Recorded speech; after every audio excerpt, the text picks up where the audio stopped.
Le Burkina Faso gagnera la guerre à tout prix. L'assurance est donnée ce matin par le chef de l'État face aux forces vives de la nation. Il appelle à une mobilisation de tous autour des forces combattantes déterminées à venir à bout du terrorisme. C'est une guerre du peuple, a-t-il signifié. Le point avec Nyar Kiteda. Soit nous les combattons ou ils nous combattent. C'est tout.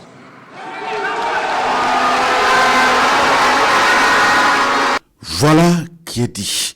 Le Burkina Faso ne va laisser cette passerelle aux groupes armés terroristes. Le président du Faso le répète ici, et avec clarté devant le peuple, les terroristes sont combattus et le seront davantage, et met également en garde quiconque se cache derrière un fameux dialogue entre le Burkina Faso et les terroristes qui parcourent le pays. Ces gens se cachent soi-disant derrière un semblant de dialogue ou de négociation. Encore, ils vont vous ramener à traîner dans la boue.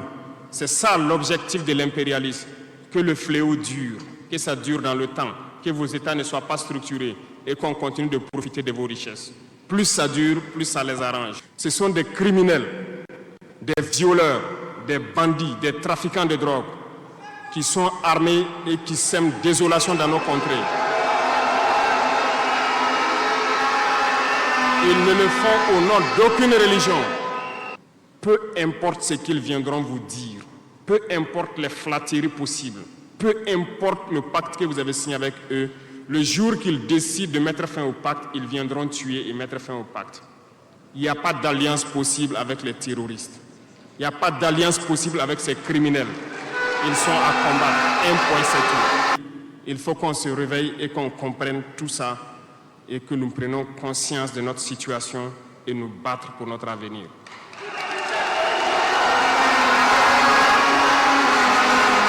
Et pour l'avenir de toute la nation, le capitaine Ibrahim Traoré insiste, le combat, rien que le combat. Seul gage pour un Burkina tranquille. Si nous ne nous battons pas, ils viendront nous chercher chez nous, comme dans un poulailler ou dans une bergerie. Chaque matin, ils choisiront qui ils veulent pour aller exécuter sur la place du public, pour faire peur aux autres, aller trancher des mains ou des pieds sur la place publique pour faire peur aux autres. C'est comme ça leur tactique. Nous allons nous battre. Nous n'avons pas le choix que de combattre. Et nous avons opté pour le combat et c'est par là que nous serons libres, que nous serons réellement indépendants.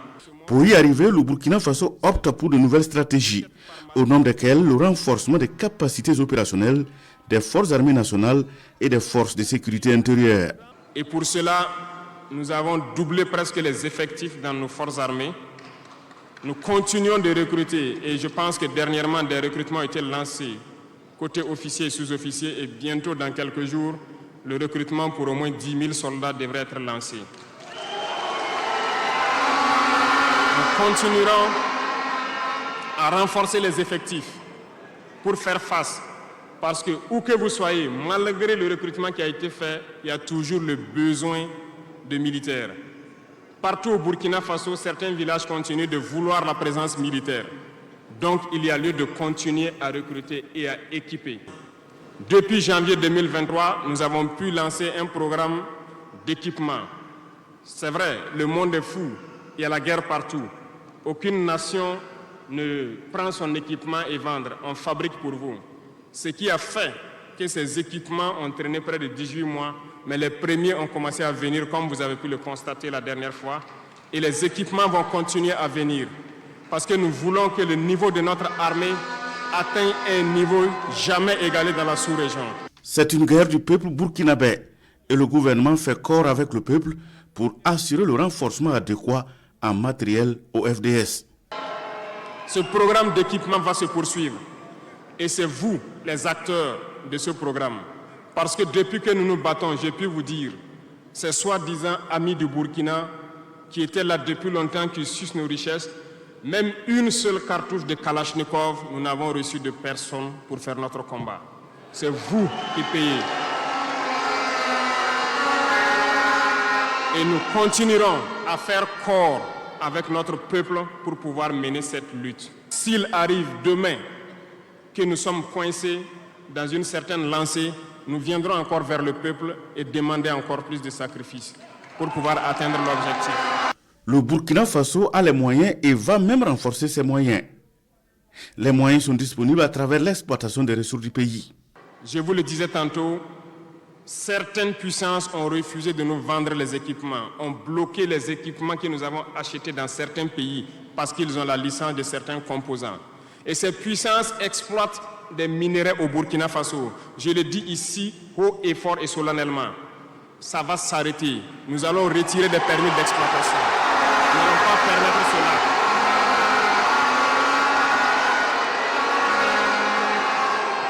Vous ne pouvez pas exploiter nos ressources et refuser de nous vendre des équipements, faire bloquer nos équipements. Nous n'allons pas accepter qu'ils s'attendent. Nous allons récupérer nos permis d'exploitation et nous allons l'exploiter nous-mêmes. Devant une cuvette du Palais des Sports, acquise à sa cause, le capitaine invite le peuple burkinabé de l'intérieur et de la diaspora à faire corps avec les forces de défense et de sécurité, ainsi que les volontaires pour la défense de la patrie VDP pour la victoire contre les terroristes. Nous allons vaincre très prochainement ce terrorisme ici au Burkina et même dans l'AES.